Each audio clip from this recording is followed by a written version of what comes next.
All right, welcome to Coffee with Marcus and Mark, the number one stock market show on Spotify and one of the most popular market updates on YouTube. So, in this show, we are going to talk to you about what's happening in the markets and how we are trading it. Today is Tuesday, January 24th, and yesterday, stocks closed higher. Tesla and Apple benefit from China reopening. Semiconductors yesterday surged almost 5%. Now, 57 of the 500 companies in the S&P have reported earnings. 63% beat expectation. Bitcoin hits an 8 month high. So, what's next and how are we trading these markets? By the way, if this is your first time here, I'm Markus Heitkoetter.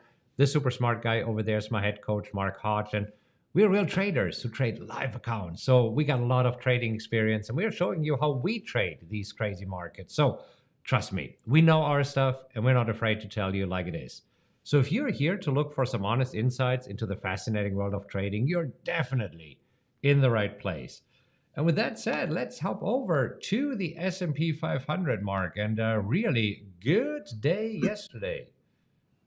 Yeah, can't complain at all, Marcus. Real nice back-to-back sessions. Actually, yesterday the S&P finishing up 1.2%, but even more impressive, pulling away from that 4,000 level and also closing above those highs that were established in January. Yeah, plus also above the 200-day moving average. So, I mean, all technicals right now are pointing to possibly being in this range between 4,000, 4,100. I mean, I don't see us breaking out significantly here, especially with the looming Fed meeting next week and earnings season being, we're getting into full swing this week. Exactly. So we have earnings season in the spotlight, but I mean, we just can't avoid the fact that there is a Fed meeting next week, and right now we're in that quiet period for the Fed, so members can't talk about things.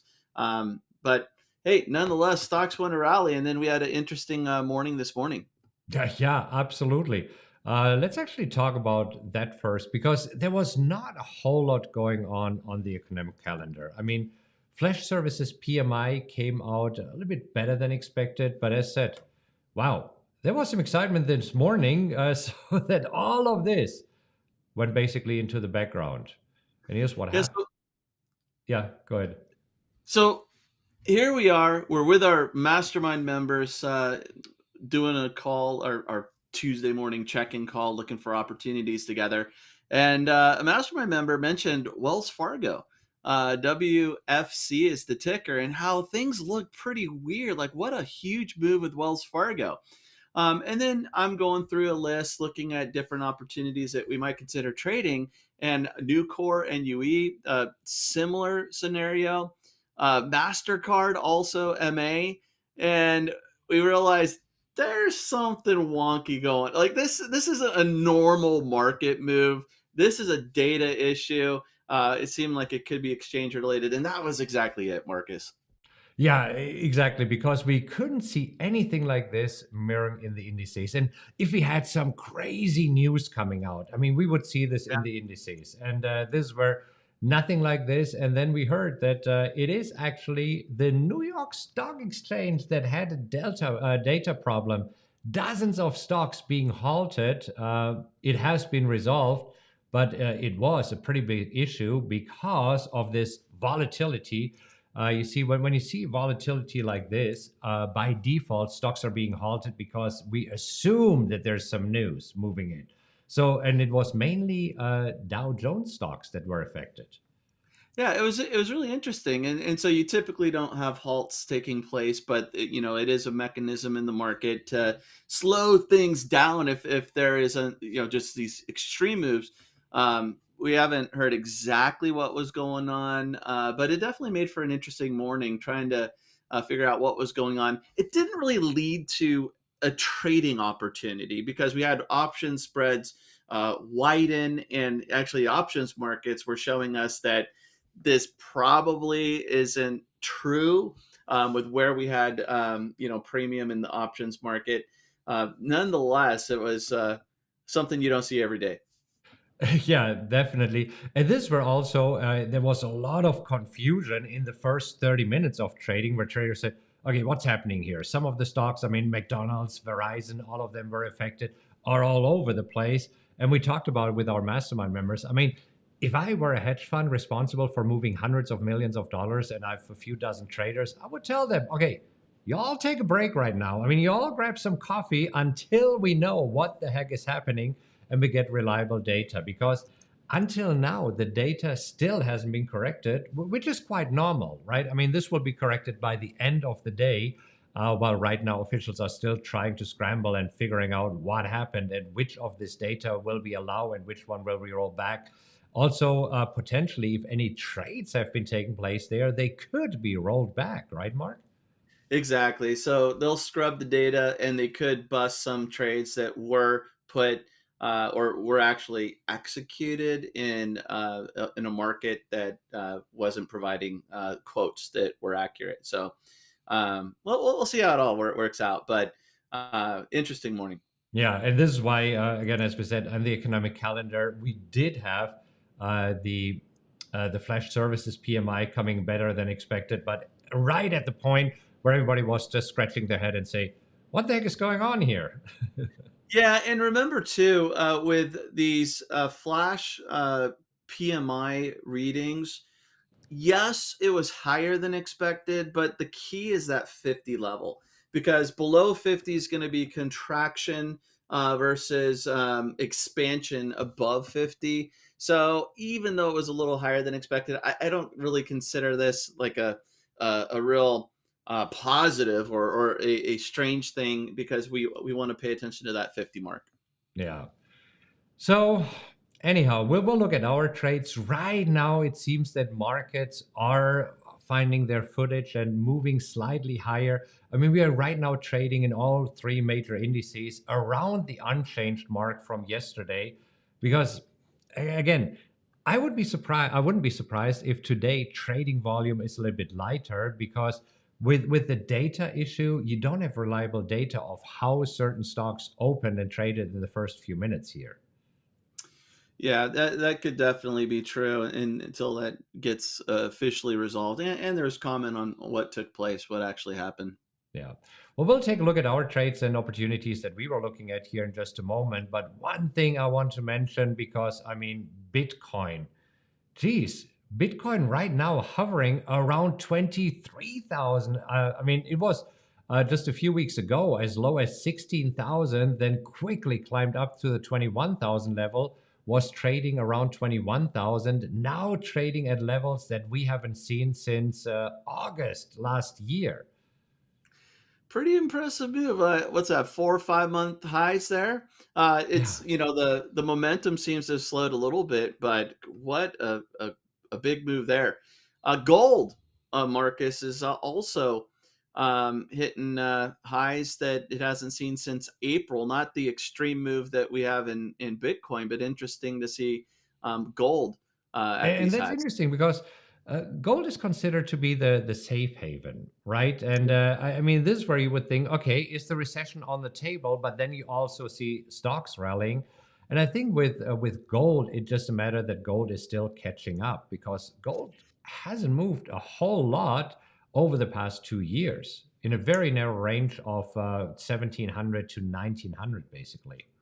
And this is where there are so many different layers to the market where that sometimes what seems to be a no-brainer is actually very complex and complicated because in a recessionary high interest environment, gold as a safe haven if we are looking at recessions and concerns over what's going to happen in the US economy. But you also have to keep in mind that the US dollar was so strong for so long. And Marcus, if you bring up DXY, the US dollar index, this kind of gives you the reasoning behind gold's move.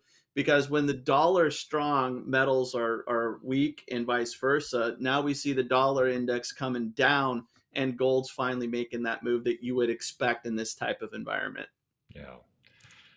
All right, let's take a look at our positions and also possibly new positions. So, I mean, right now, since I got called away on NVIDIA, just looking at CTRA and Google and CTRA, I mean, gosh darn it, you were right again.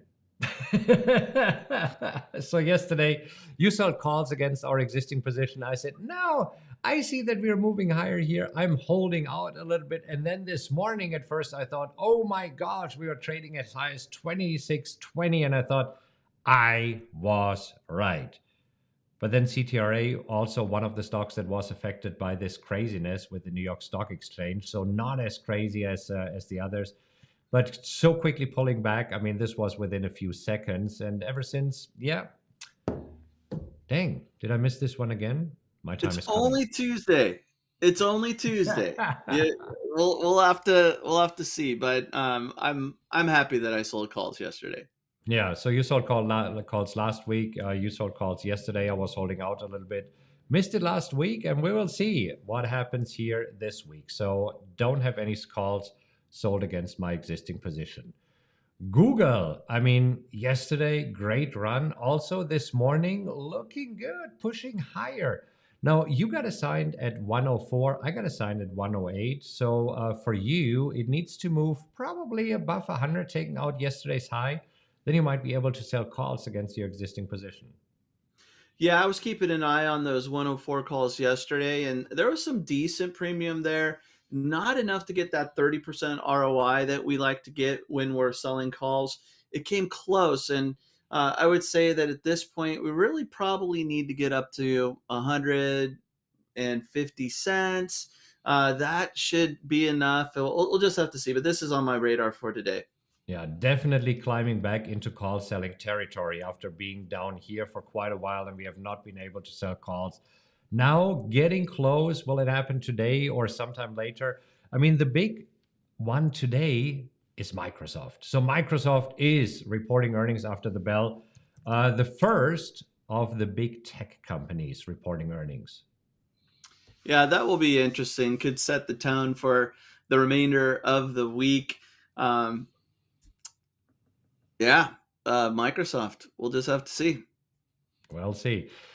So we looked at a few other opportunities this morning, but really not a whole lot going on. So, I mean, I'm taking always notes after I'm looking at a stock already on the chart. And these are notes that I put on there a few weeks ago. For example, Antero Resource Group. I mean, technically, this looks great. I mean, wouldn't you say that technically this chart looks fantastic? It's exactly what we are looking for when we are trading the wheel strategy. Yeah, nice ranges. Seems to be orderly and some decent support there. So, yeah. Right, and then we are right here at the lowest close indicator that we have. But this is why we always like to look at the fundamentals, and we like to low PE ratio.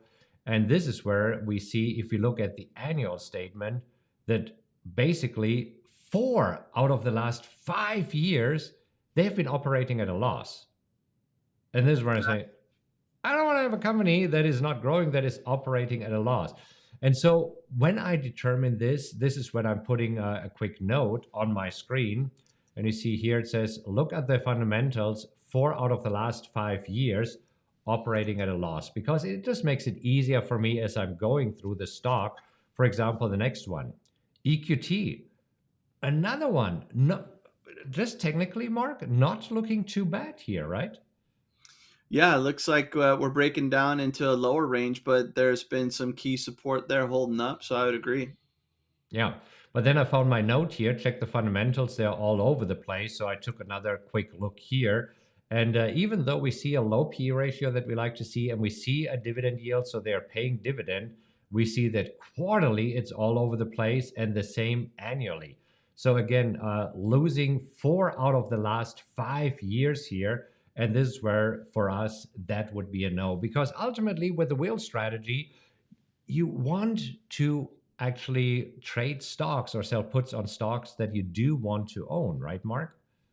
Exactly. And especially in this market environment that we have, it pays to be a little more conservative, focusing on value rather than growth. And if a company wasn't profitable over the last couple of years, I mean, come on, what are you doing?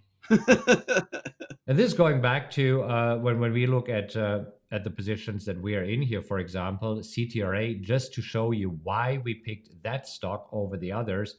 So if you look at CTRA here, we see that annually, I mean, look at this. This is nice and orderly. 2020, Yes, lower revenue, but still profitable, which I like because 2020 was rough for many companies, first year of the pandemic, and now back in full swing. So this is why we like these kind of companies definitely better than what popped up earlier here on the scanner. So on the scanner, not a whole lot, probably because there's low volume today because of this data issue, and yeah, the market's just diddling around. I mean, right now this up move that we started seeing here in the beginning of the session has already stopped. Yeah, I mean, right now we're mixed, maybe slightly lower, but you know the rule of thumb: sell puts on down days, sell calls on up days, and with a mixed day that's relatively flat. Not really looking for a whole lot, and we could see if the tide changes and we have some more opportunities later today or tomorrow. For me, I'm keeping an eye on Google. Yeah, exactly. And I mean, the scanner refreshes every 2 minutes, so we might see some more opportunities. And we just very briefly talked about how we pick the stocks. We actually have a video where we show it in more detail on this side. Take a look at this one. If this stock market update was helpful, give us a like, subscribe to the channel, and then we'll see you again tomorrow. Happy trading, everybody.